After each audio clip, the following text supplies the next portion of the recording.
if you could end what happened in Minnesota, how would you end it? By having people that police our communities look like us. I feel like that's one of the first problems.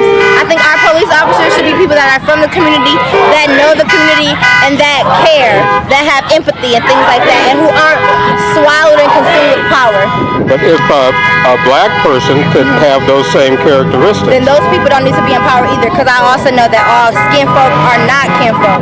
correct. So if the answer is just having somebody that looks like you, or not only that, I said they have to be empathetic and know the community. right, but if a black police officer knows the community, say was born on XYZ Street and polices XYZ Street, but decides, well, I'm the police and I'm going to do this to one of the community members, why is that any different? How is that different from a white cop doing it that doesn't live in the community? So, if that were to happen, it wouldn't be different. I feel like we should handle it the same exact way. However, I don't think that all African Americans have implicit bias the way that some Caucasian people do. Like, naturally, if that kind of makes sense. Or benefit from the system. But to say that all white people have implicit bias... I didn't say all. I didn't say all. But to say I said that... some. Well, some. But to say that means that you can actually get into a person's mind. It's no different than from back in the 40s and 50s when white people were saying, well, that's a black person, so they must think, feel this way. That wasn't right. And it's no more right today for a black person to say that about a white person. So the problem is not necessarily black versus white, it's the character of the individual. Yes. So how do you correct a person with a flawed character, whether they're black, white, or other? Because I think that is more than just a person. I think that is also a system that they're benefiting from as a race. And it's also, we're living in a country that has a system that was never built for us. So it's hard to win against that system when it was never intentionally built for us. I think that's the bigger problem. But if you understand what the system is, what the country is. Right.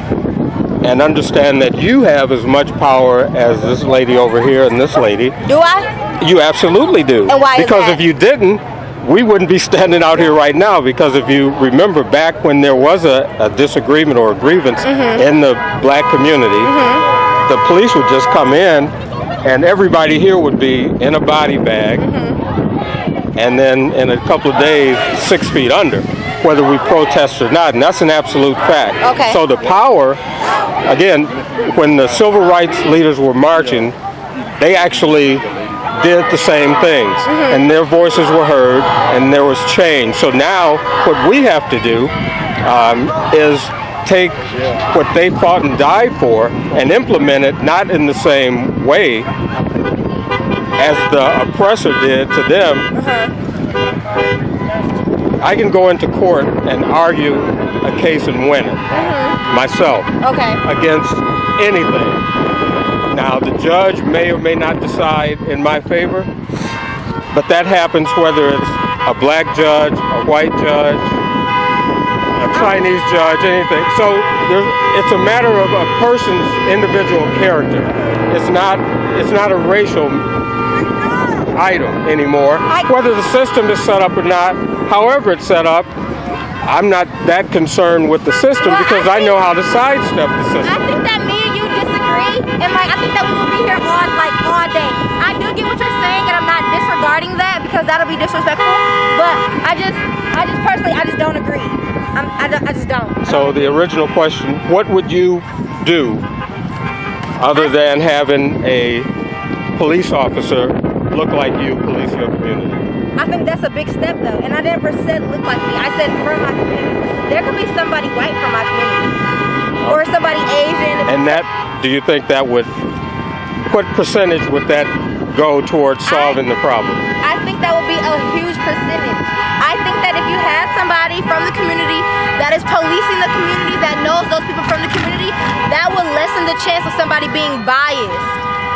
Like, it's based off of relationship, not just preconceived notions, not stereotypes. If I know you, if we're from the same community, if you're policing my community because you're from this community, it'll be a different situation. I'm not saying all the time, because like you said, it's personal belief, personal thought. I do agree, but I also feel as though that if we have police officers that are policing the community that they're from, it'll be different. Okay, final question. Could you police a white community? If you were a policeman, could you do a good job? I wouldn't want to police a white community. Why not? Because I'm not from that community. If I was but from the law is the law regardless. Yes, but if I was from that community, I would want to, because I also wouldn't want to put myself in that position where they think I'm making judgment based off of their race. If you were a black officer and saw a person robbing a bank, would you say, well, I can't do that because that's a white person? No. You would follow the law. Yes. Okay. But so are you... Okay. All right, thanks.